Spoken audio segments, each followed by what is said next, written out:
আবার সামনে গেছে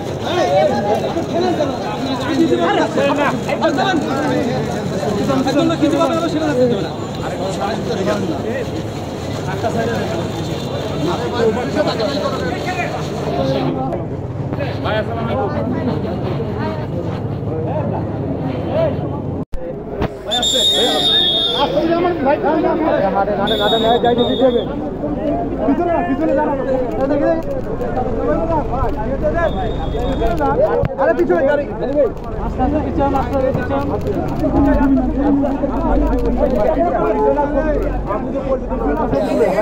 ভাই জায়গা পড়া পিছনে না পিছনে এটা পড়া আসলে সরেন না ভাই পিছনে সাবেক এমপি ১৯০৩ জন আসামিকে রামপুরা থানার টেলিভিশন ভবন ভাঙচুর ও হামলার মামলায় 10 দিনের রিমান্ড চায়।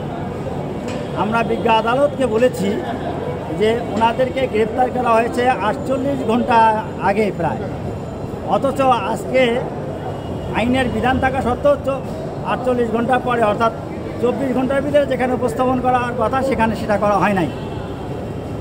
তার হার্টের সমস্যা রয়েছে এবং উনি এজাহার নামেও আসামি নন।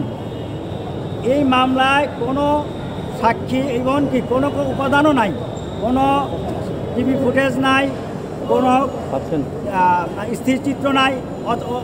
সেই কারণে ওনার বিরুদ্ধে যে রিমান্ড চাওয়া হয়েছে সেটা আমরা নামঞ্জুর চেয়েছি।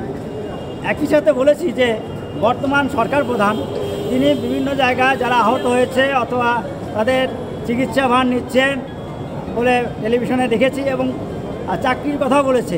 আমরা বলেছি বিজ্ঞ আদালত যেখানে রাষ্ট্র সরকার এভাবে একটা সমন্বয় করতেছে সেখানে কীভাবে একের পর একদিন 5 দিন 7 দিন করে রিমান্ড, এমনকি অনেক নির্যাতনের কথাও আসতেছে।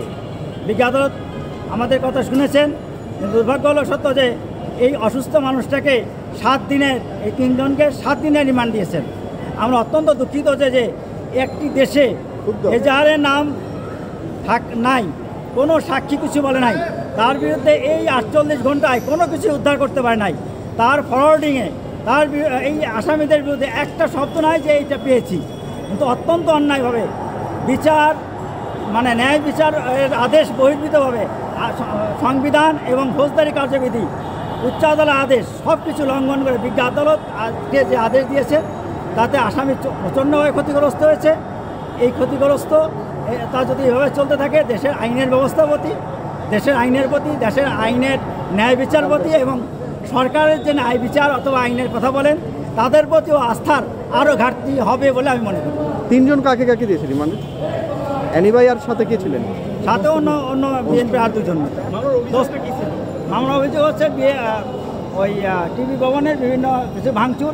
হ্যাঁ, এটা আমরা স্বীকার করি যে কে সামান ঘটিয়েছে, কিন্তু এই আসামি তো না।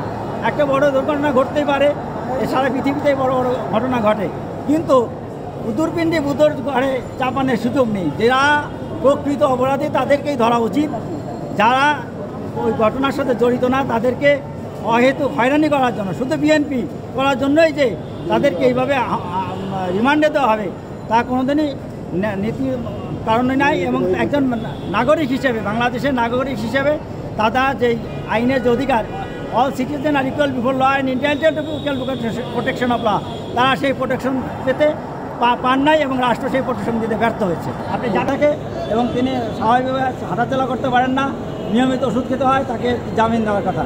বিজ্ঞ আদালত সে নামঞ্জুর করেছেন এবং একই সাথে একেবারেই আমাদের আশার বাইরে যে 7 দিনের রিমান্ড দিয়ে দিয়েছে।